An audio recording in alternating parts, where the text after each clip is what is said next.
Hey, I'm Midnight. I'm a Deadlock coach. I've been coaching for a year. I want to talk about how to counter every single hero in Deadlock. This is part 3 of a 4-part series. This is going to be heroes M, starting with Mina, and S, ending in Shiv. Sinclair will be the start of the next part, even though his name starts with S. We're just doing these in chunks of 8. So, the way this guide is going to work is every character is going to be broken down into 3 parts. First off is going to be really good tech into the hero, and any strategies or just any particular things you can do to counter the hero. Next up is going to be any items that are really good into the hero or any items with special interactions with the hero. And then finally, we're going to talk about their key ability, which is the ability I think you should be monitoring in lane, and how to monitor it. And I recommend using the fact that waves come every 30 seconds as a timer in your head. For example, Abram's charge has a 37-second cooldown, so I think of it, whenever I use it, I'm just like, okay, until this point in the next wave, he cannot use his charge again, he can be punished. These parts are already really long, so try to cut them down as much as we can. First off, I'm not going to mention rebuttal. Gives you a buff when you parry people, reduces your parry cooldown. It's great into characters that like to parry, but melee, but especially players that like to melee. Bullet Resilience, Spirit Resilience, Enchanter's Emblem, and Battle Vest are all great items into their respective damage types. There's no characters these are really as particularly good or bad into. Just build this based on if the enemy team's comp is a certain type of damage heavy. And then these two, if you're into a double spirit lane and you're a spirit character, this feels great. Vice versa with Bullet. And then in the late game, these two can both be good counters. Only thing to mention is that with Bullet Resilience, because armor piercing rounds exist, it is slightly worse. However, bullet resist also translates one-to-one to melee resist. So if you're, getting rolled by an Abrams, meleeing you a lot, or like a drifter, just anyone who likes to melee you can be a good counter. Next off, I won't be mentioning curse. This item counters every hero. It's great into every hero. Just if anyone's running a lobby, it's a great item to shut them down. I won't be going into specific anti-heals, as specific anti-heals are much more reliant on what character you are for which one you buy. But if I say heal bane or anti-heal in general, any of these items from Toxic Bullets, Decay, Spirit Burn Inhibitor, Crippling Headshot, or just, Healbane are all great. Next up, another item, Spirit Shielding, I don't think is really good into any particular character. It's a great item if you're into a double Spirit lane. It is much better than its counterpart, Weapon Shielding, because Weapon Shielding is a little harder to proc, since Spirit damage comes much more in burst, and then also we're just in a Spirit meta right now. But if you're into a double Spirit lane, it feels very good. And then finally, to suppress gun characters, all of these items are good. Fire rate slows are really good, but just like anti-heal, they're more specific to what character you are. If you're a support by Rusted Barrel and Disarming Hex, if you're a tank by Juggernaut, if you're a gun carry by Hunter's Aura, if you're a spirit carry by Suppressor. Hunter's Aura is kind of less in this niche, but it does still suppress fire rate. But Suppressor, amazing item. Juggernaut, amazing item. All of these are great to counter a, really fed gun carry. And then Hunter's Aura is worth mentioning, but it's less of like a counter and more just a really strong item right now that you buy to just one-shot anyone in 1v1 with no real counter ability. Okay, first off, we're starting with Mina. As far as tech to counter this character, best thing you can do is monitor her love bites. She is very strong early in lane because of her love bites. They do a lot of damage. They are scary. Her rake also builds up, like, I don't know the exact number, but let's say 30% of her love bite stacks. So also keep that in mind and just don't let her, get close to you with the rake up when you're at like 70%. Expect a lot of burst and just don't be taking general gun trades with her, like extended gun trades with her. You can take light little like guerrilla warfare style trades where you're just like poking out, but treat her like you would a quicker to proc burn and scarier in furnace. Where you really just don't want to let her proc her on it. You want to play her on cover. Her love bites fade fairly quickly if you just, are hiding behind cover or avoiding them. They'll go away pretty quick. But just trying not to give her the love bite procs, and that's really how you deal with her, and just not letting her be super oppressive. And then second up, just a general thing that a lot of Minas do. If they 2 into the air, they're going to ult. This is just like a pattern you'll notice if you pay attention to it. Whenever a Mina just 2s into the air, she's going to ult, so just be ready for it. As far as really good items into Mina, the best item by far is Slowing Hex. This item is fantastic into Mina. Completely shuts down her 2, and when she doesn't have her 2-up, she's basically a Paige, and she's just super vulnerable and super jumpable. You can just jump in her face and try to one-shot her, or, throw a CC at her that she'd normally dodge with her 2, because she can't get out of it. Also, even though you probably should be able to use her 2 to dodge Slowing Hex itself, if you Slowing Hex her while she 2s, it'll just hit her in the iframes. I don't know why that works like that, but it's, abuse it while you can because this character. And then next up, debuff remover is good into her. It allows you to cleanse her love bite stacks, which can be really nice. Another great item in Mina is knockdown. Although it doesn't sound good on paper because she can just 2 it, the fact that you can use it to force out her 2 is super impactful, kind of the same way you would use knockdown to force out an Ivy Stone form. And if she doesn't 2 it, you can just jump her, like, you know, calm she's stunned, jump her, kill her. If she uses her 2, you can use it after to bring her down, catch her. I mean, Mina's super vulnerable to stuns, but mostly if, you know, maybe you know she's going to go look for an ult, or she's ready to go jump into your team, or a team fight's about to start and you just toss it on her. If she's forced to take a team fight without her 2, it's a much more difficult team fight for her, and she is in a much worse spot. And then finally, if you're really struggling with her in laning stage, Spirit Shielding can be a good way to stop her from bursting you. It's a special, I know I did just say I wouldn't mention this in particular. This was kind of added in post. But it's really good into her, and also especially into her ult. The reason this was added late is because I just had a game yesterday where I bought it into her, and the amount of times I survived her ult, because when her love bites procced off her ult, or when her ult like hit me, it would just pop Spirit Shielding and I would survive, was quite often. And then also when she just goes for a combo, it gives you the shield. It's not, again, it's better if it's a double Spirit lane, because she can kind of get her combo off on you for the most part and avoid Spirit Shielding, although it will still tank like 50, 100 damage. But it is a great item, especially for avoiding her ult. And then finally, I'm sure you could guess it, we talked about this ability a lot. Her key ability is her 2. Super important ability. 27-second cooldown by default. So again, I just think of that as one wave.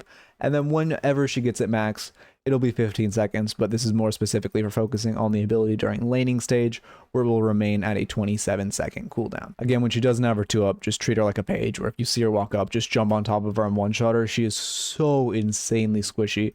If she doesn't have her 2-up or any teammates to peel for her, anyone in the game can one-shot her. Next up, we have Mirage. As far for tech for countering this character, something really important is just to play around his tornado. Just don't use your CC on him, don't use your key abilities, don't place Bebop bombs on him, don't go for like an Ivy Stone form on him, or like a Lash ult, whatever, when you know he has NATO up.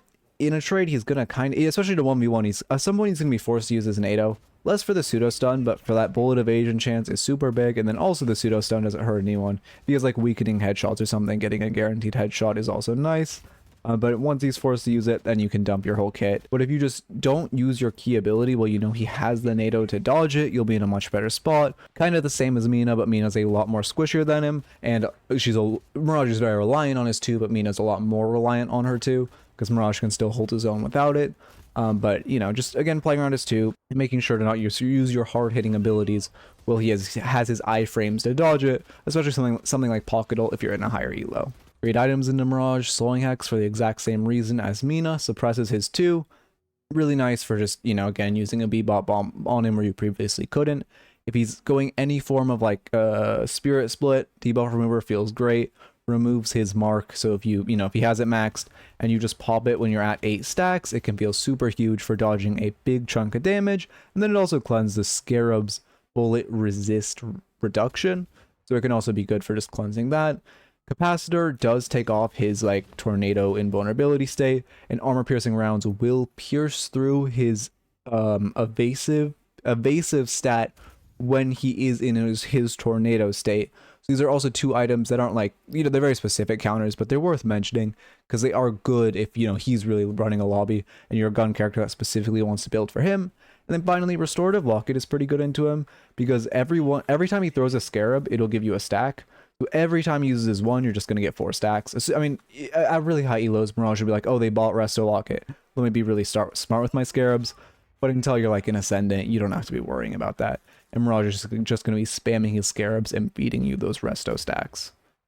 And then also, if he's like a QSR or Mystic Regen Mirage, where he's also spamming his mark, again, just more stacks in your Restorative Locket. Only note is if his mark naturally expires, it won't give you a stack. He has to manually like recast it. And then finally, just like Mina, I'm sure you know his key ability. It's his Tornado. 32 second cooldown. When he gets some points in it, it drops to an 18. You shouldn't expect him to put 2 points into it in lane. You can check just by hovering over him and saying, oh look, oh he put 2 points into it. Oh he didn't. Also, if you guys didn't know, another little bit of tech. Here, I'll do this. Well, this is the easiest way to do it.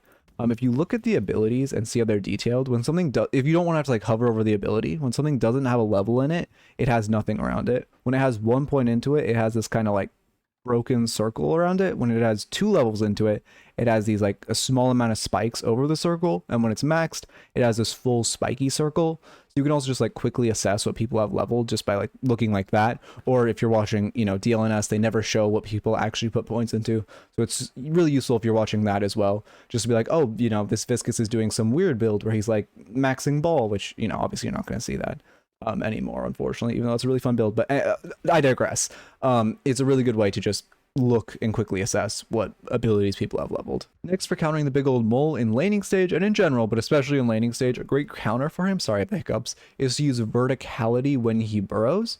So if you see, you know, if you see him burrow or looking for a trade, just jump on top of a bridge. He can't get you. He's not gonna be able to reach you. By the mid game, he's normally gonna have Warpstone, which one of the reasons that Mo and Krills buy Warpstone is because they can use it in their burrow to get verticality. So that, you know, keep that in mind. When he has that, he can transcend verticality much more easily. However, when he doesn't have it, verticality super good for countering a burrow, especially if Krill's going 2 points into burrow early, for that, you know, surprisingly high amount of damage very, very early. And then next up, if you're a squishy character, a really good tech for countering him is just play around your front line and really space him. If you are getting Mo ulted off repeat, sometimes that can be your front line's fault for not playing correctly. But there's always to some capacity your fault of not positioning correctly, so really pay attention to your positioning. And if you're getting chain ulted by him, you know, as like a GT or something, you're doing something wrong, and you're like doing something wrong with your positioning, so you should keep that in mind. And just, you know, if you're really like struggling by some movement items, by, you know, anything to keep away from him, and eventually if he gets Phantom Strike or something, again, he will be able to Phantom Strike ult you, but on paper, if he Phantom Strike ults you, he should be, you know, like, he should be in the middle of your team, and then someone should have a CC ability up to save you, since Mo's never going to buy Unstop. Well, I shouldn't say never, but it's very uncommon for Mo's to buy Unstop. And then, or they'll just all be there to just like left click his head. Oh, actually, another note for him, speaking of Mo and Krill heads, is that he actually has 2 headshot hitboxes. It isn't crazy useful, but, you know, we obviously know Mo, I actually don't know which one's which. We obviously know the mole's headshot hitbox. But then as for Krill, you can also headshot him. So if he's running away and you want to farm some headshots, just shoot his, you know, the tiny little guy in the head. Okay, as far as good items into Krill, anti-heal, great into him. His scorn, one reason Rose will rush QSR is because on hits apply, like, he gets percentage healing based on damage done by his scorn. So on hits like QSR give him additional healing. For some reason they count as that. It's the same as Lash, where, you know, another reason you'll see Lash do QSR builds is because they get additional healing based on that damage dealt. That also includes Mythic Burst. So you'll see quite often Mo and Krill will go QSR into Mythic Burst for a lot of healing, and a good counter to that is to buy early Heal Bane, or just in general, especially in the late game when he, you know, he has like his max score and he's healing for a lot. Maybe he has his ult max, so that tends to come pretty late. So he also has Spirit Lifesteal on his ult. Then anti-heal can feel really good into him. If your frontline, debuff reduction feels fantastic into him because he should be, you know, he's going to be, well, he shouldn't be ulting you a lot if you're frontline, but if you are getting ulted, debuff reduction is good for reducing the ult duration. Also, debuff remover can cleanse. When he maxes his scorn, he puts like a debuff on you that allows him to do more damage. So debuff remover also cleanses that. But if you're a backline, honestly, it's more useful to get movement items than debuff reduction. Just getting like Warp Stone, Stamina Master to stay in the air, Warp Stone to just like dodge him, kite away from him, is really good. Because again, if you're a backline, you really shouldn't be getting ulted. And realistically, if you are a backline and you get ulted, there aren't many times where like being ulted for 30% less time, 30% debuff resistance, should make that big of a difference. Realistically, whether you're getting ulted for 100% of the duration or 70% of the duration as a squishy character, 90% of the time you're going to fault either way, and it's better to just buy stuff to avoid getting ulted in the first place. And then next up, good item into him.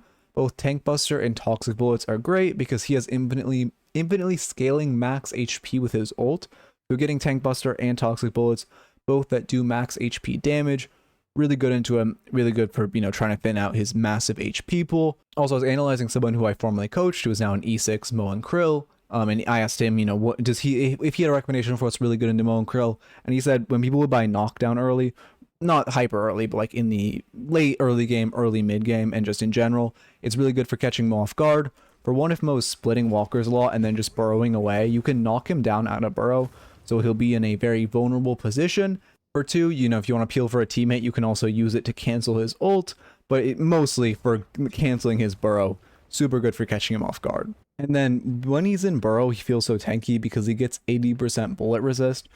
Armor piercing rounds can feel really good into him for just like, you know, piercing through that bullet resist. Also, this isn't that useful, but an interaction worth mentioning is that, okay, let me actually show this because it's something you kind of need to see. If you just shoot him, notice I'm doing 8 damage per shot. If you capacitor him while he's in like his burrow, it'll actually remove the bullet resist. You can only see it briefly because his burrow doesn't last too long for me to show this.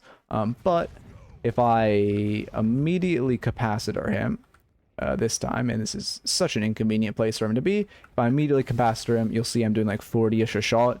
Because capacitoring him while he's in his 2 removes his bullet resist. Not crazy useful, but worth knowing. Again, if he's playing like a little ratty. Generally, knockdown's gonna be better to counter this. However, if he is, you know, if you're a gun character and you just want to be able to burst him while he's in burrow, that's a good way to do it. And then finally, in lane, headshot booster is really good into him because he and 7 have 2 of the biggest heads in the game. And then, I mean, he also has 2, like I mentioned before.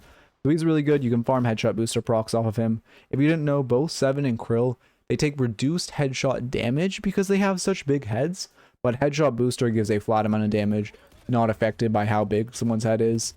So it's, I mean, headshot booster in general is an OP item. If you have good aim or you're a character that can hit headshots that decently, you should be buying this item. It does so much damage early. But anyway, again, I digress.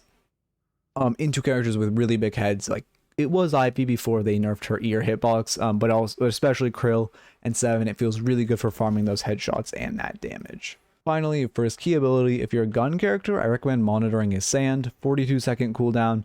Again, you wanted that. It'll be pretty rare you see him put 2 points into it into lane. It is worth mentioning it goes to a, I can do quick math, 23-second cooldown.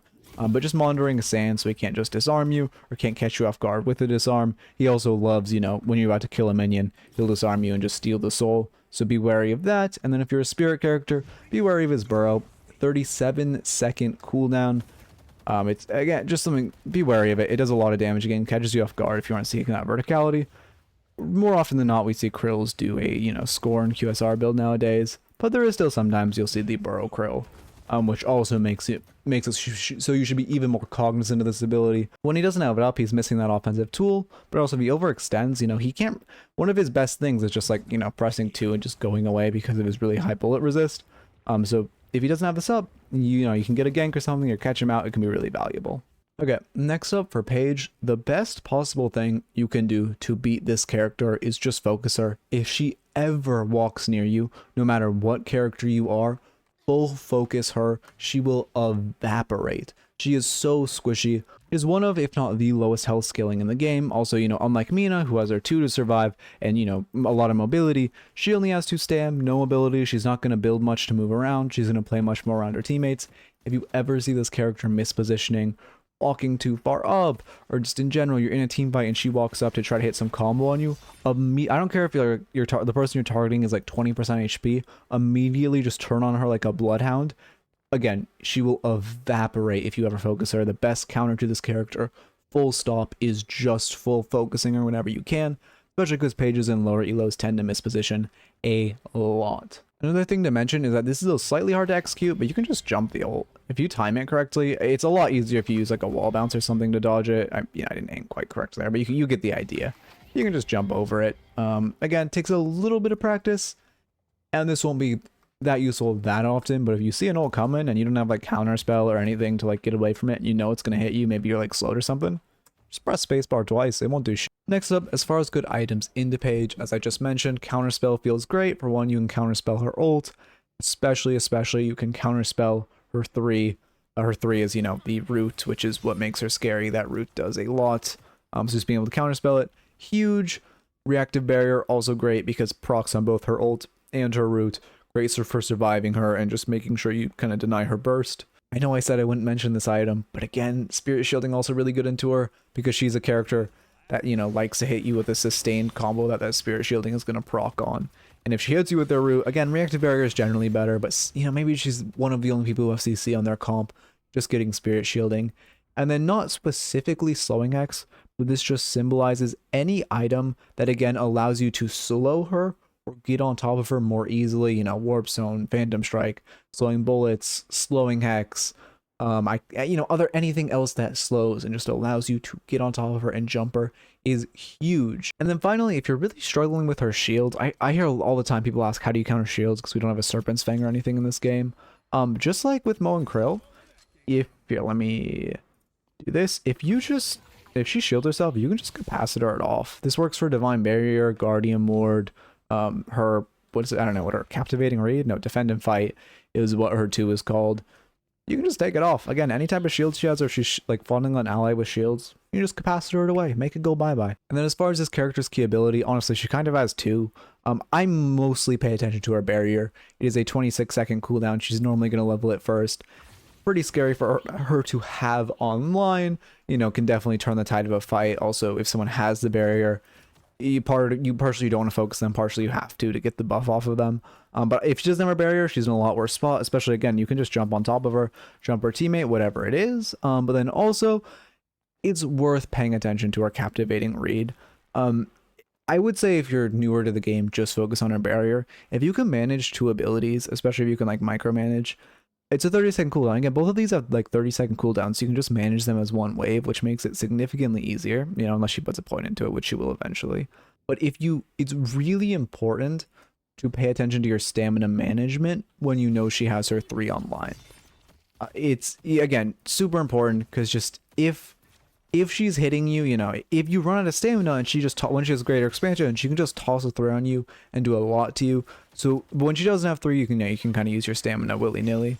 But again, just trying to keep a stamina in the back pocket, kind of the same way you would against a Warden or such. When he has Cage up, well, I guess you'd want to keep 2, because also his Flask is obviously taking away his stamina. But again, sorry, I'm digressing a lot. I'm trying to do this all in one take. There, you know, less takes than the previous videos. Digressing again. It is, you know, useful to just try to keep a stamina in the back pocket while you know she has her 3 up. Okay, in the back half of these heroes, we have Paradox. Best deck for counting this character, use your headphones. I see a lot of newer players in this game, they don't realize how valuable audio is. It's valuable for a lot of reasons. I won't go on another tangent, but you can just hear a carbine. So if you hear a carbine, just tuck behind something, wait for it to end. You know, again, it's a 30-second cooldown, full wave cooldown. I mean, normally she's going to put some points into it, get it to 22, but you hear it, just tuck. Let it dissipate. Let it go away. You don't want to peek her while she has carbine out, or she's always going to win the trade with like a carbine into a headshot burst, or like a nade into carbine, or, you know, carbine into light melee. Either way, she's going to win the trade if she has carbine up. So if you hear a carbine, like, make sure you have, you know, you can listen to music or whatever. Just make sure you can have in your audio tuned enough that you can hear her when she carbines, and just, you hear it, you're stuck. As far as items that are really good into Paradox, first off, we have Warpstone. The reason this item is so good into her, here, this is going to be something I'm going to have to demonstrate as well. The reason this item is so incredibly, I should not be turning into the dummy, actually, I need to turn into a character that doesn't have a 3.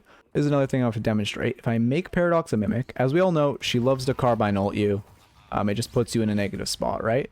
But what you can do is when you're carbined, okay, actually, I didn't mean to dodge it.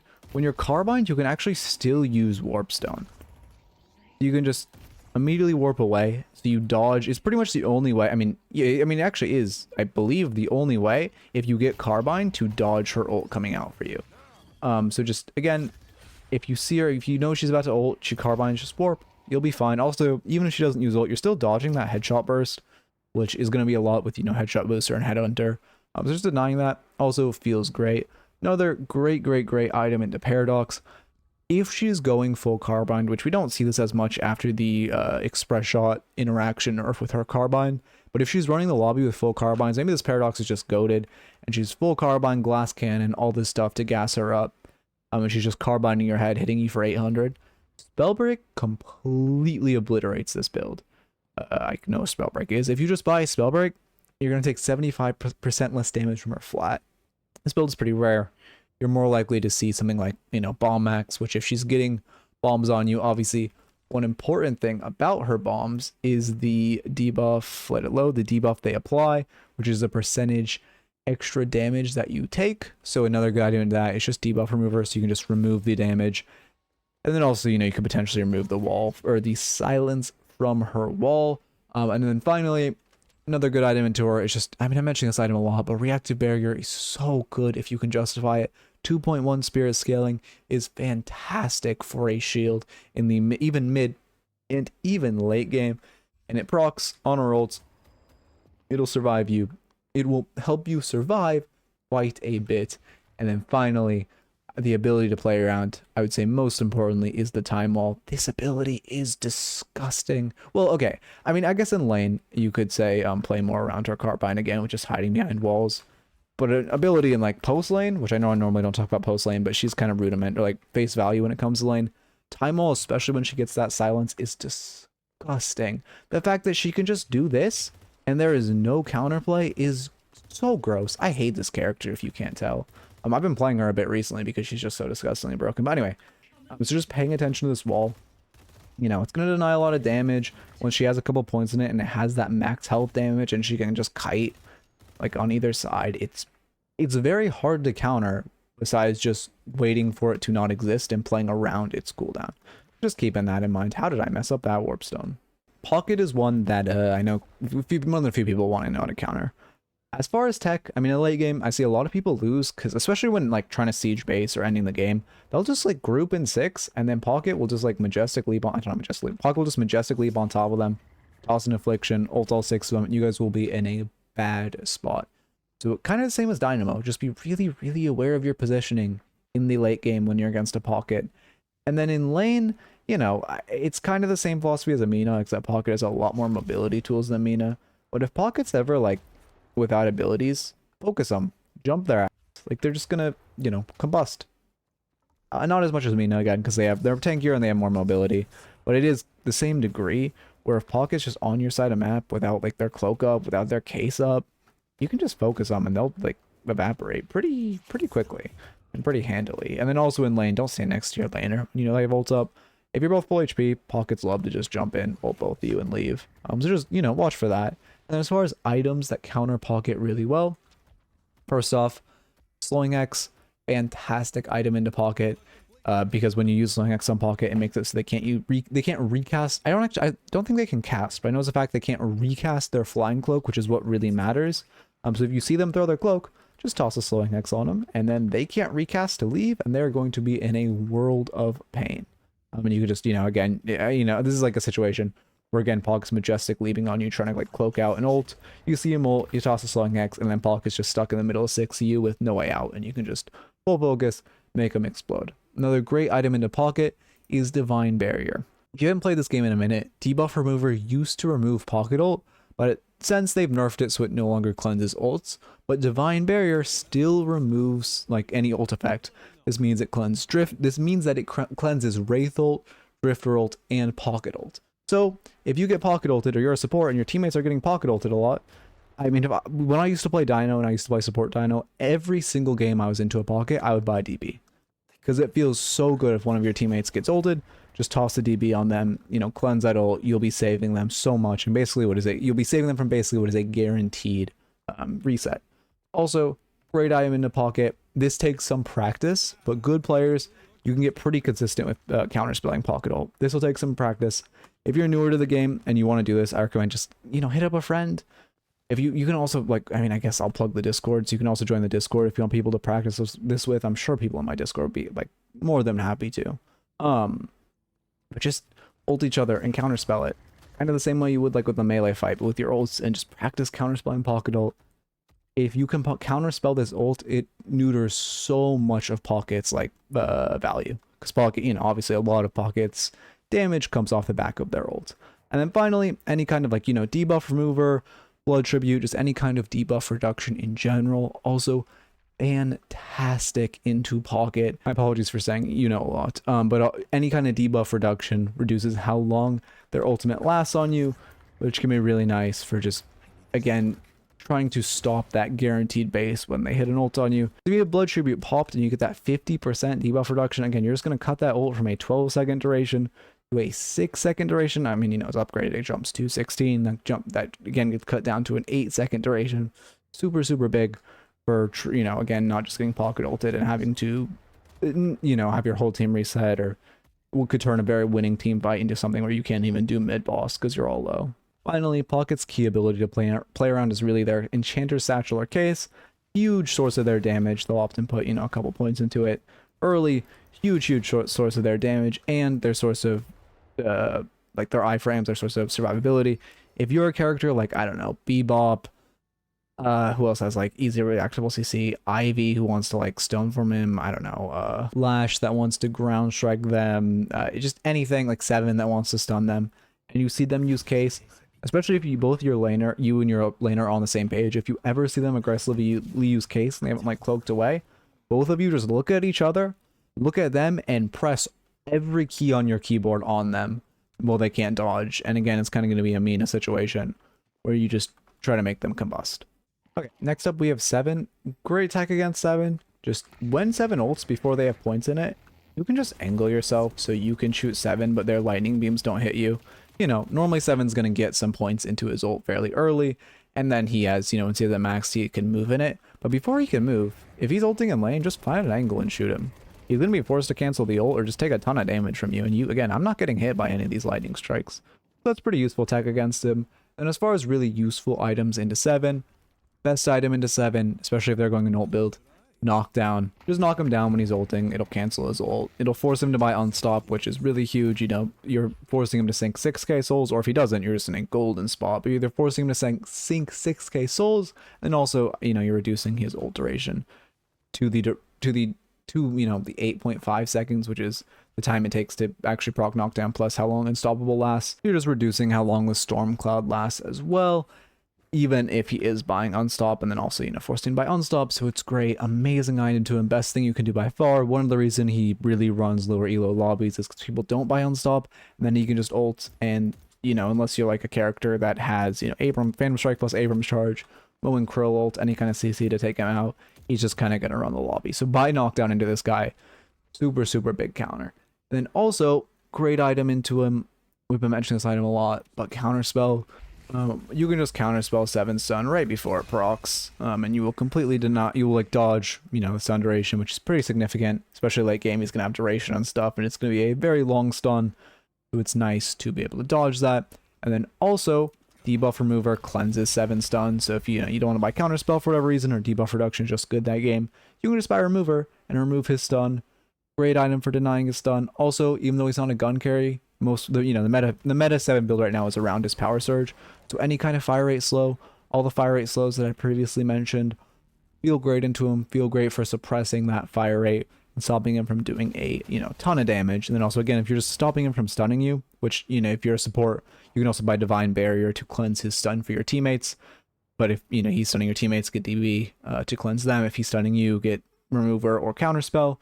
You can just, if you're stopping him from stunning, he's not going to get a lot of damage with his ball. And then if you're slowing his fire rate, he's not going to get a lot of damage with his 3. And then if you're buying knockdown, he's not going to get a lot of damage with his ult. And you can see why this character really shines in low elo. Well, in high elo, after the latest nerf, which was a long time coming to say the least, he's not running lobbies as much as he used to. And then Seven's key ability to really monitor is his power surge. He's normally going to put a point into it, so you just want to think of this as a 33-second cooldown. By default it's 48, so maybe he's going some weird funky build. To be fair, I have seen some 7s in my reviews. Full max ult first, which is a choice. But generally he's going to have a point into it, so just think of it as a 1-wave cooldown. And then the reason it's so important is because it allows him to very quickly clear wave. With the shock bounces, it also drastically ups his damage, especially once he has Surge of Power or something, which is really funneling Spirit Power into his 3, making it do a ton of damage. So and then in the laning stage, just playing around it, because keeping in mind, like even preset Power Surge, again, if we're talking laning, that's pre-Power Surge, this is still a significant increase to his damage, and he's basically doing like, I'm spitting arbitrary numbers, let's say 60% of his damage when he doesn't have his 3 up or his 3 active. If he wastes it or uses it on wave or whatever, you can just look to punish him and look for like, hey, let's go in, let's take a trade. We know 7 is missing a drastic chunk of his damage. Okay, finally we have Shiv. One of the best things you can do as far as tech against this character is just space his dash. Shiv has to use his dash to get on you or get on top of you. And if you just space his dash or like stand at a range and just, for one, you know, ideally you're not even allowing him to dash on you, but especially if you're forcing him to dash on you, like he has to dash in to get on you. When Shiv doesn't have dash online, he loses a ton of his mobility. He's just going to be in a lot worse spot. So it's really good if you can, you know, force him to dash in or just miss his dash in general. And then finally, you want to pay attention to his rage. This is so hard to do. I am a very strong proprietor of Valve. Should just add a bar above his head that says like rage bar. But the way you can tell if he has rage, you can see this bauble is normal. When I get rage, it starts glowing. Yes, that is the way you have to tell if he has rage. So if he has, you know, try to look for the bauble on his waist to see if it's glowing, because, or in general, if you could just monitor when, you know, with the way they changed Shiv Rage, so now it only get like procs on enemies. If you know he hasn't fought anyone in a while, he's been in the jungle for a while, you know he can have rage, you know he's in a good spot to jump. If he's been trading for a while, you know he's always gonna have his rage up. He's scary. But Shiv is like, I mean, he literally does double, well, maybe not double, let's say 40% more damage when he's at max rage versus, especially with that, you know, that dash and that dash hitting twice. Well, when he doesn't have rage, he's doing, you know, again, 60% of his damage. So just trying to monitor his rage, trying not to fight him when he has rage, trying to let his rage dissipate just by, you know, maybe you and your lane partner like shove wave and then just you both go box out or tuck, so he loses a ton of his rage. And then you try to fight him when you know he's only at like 40% rage. That can be really good. But just try to play around his rage as much as you can. And then as far as really good items into Shiv, Slowing Hex feels great into him. Again, just like every other character we've mentioned, stops his dash, makes it so he can't too. So if you Slowing Hex him, you know, you see him like running at you and it's clear like, oh, he wants to press 2 and then press, I don't know the default ulti, press 4 on me. You know, you can just toss a Slowing Hex and try to kite away, use that to buy you time, get as far as you possibly can, you know, just run for the hills. And then next up, really good item on him as well, or against him, is Counterspell. Something you want to train kind of like Pocket Ult, but it's significantly easier. If you get good at counterspelling his ult, it is huge, because when you counterspell his ult, if he has it max, it'll put it on cooldown, which is so incredibly big for, you know, not just yourself, but for your team. If you get good at counterspelling his ult, you'll keep yourself alive. You'll obviously give yourself that heal, movement speed, all that stuff to try to like get away, and the spirit power, maybe you can turn the fight. But also you'll make it so he can't chop off any of your team's heads either. So again, something you can practice a bit, and is just a super, super key item into him. Also, generally anti-heal is good into him. Shivs love to build leech and just anything to try to, like, you know, give them pseudo tankiness with their bloodletting. Just healing a ton. So if you know, you see him going leech, infuser, anything to try to heal a lot, just trying to, you know, or not trying to, but getting anti-heal feels really good for suppressing how much he can just like 1v5 with infinite anti-heal, and when he has his dash, max infinite dashes. And then also, and finally, great if he's going a knife build, debuff remover, great into him. It cleanses his bleed. If he has knife max and he's stacking a ton of knives on you, it basically makes the knife build useless if you just press debuff remover to cleanse his knives. Super, super big. And then, you know, obviously if he has his dash max, just try not to, don't chase him into a narrow like corridor, especially with your team. I've seen so many games be thrown to like the 1 HP Shiv is like running in a corridor and there's like 5 people chasing him, and then he just turns around and does this, and then they all die, or he just heals half his HP because he has Spirit Lifesteal or like Leech or whatever, Infuser. So just, you know, if he has dash, don't chase him down corners. And then his key ability, we're already kind of into that, but it's his dash. 14-second cooldown, which isn't crazy. It's only half a wave cooldown. Fairly often he'll put a point into it, or at least you can drop that to an 11. But again, like I mentioned before, if he dashes in, like once Shiv uses his dash, he is not that mobile. Unless, I mean, okay, if Shiv knows like flying Shiv tech or like any of that, sure, he has more mobility. But if Shiv doesn't know flying Shiv tech, if he doesn't know how to like do the little like dash slides, all of this stuff, I'm actually really bad at strafing on the ground because I don't play this character.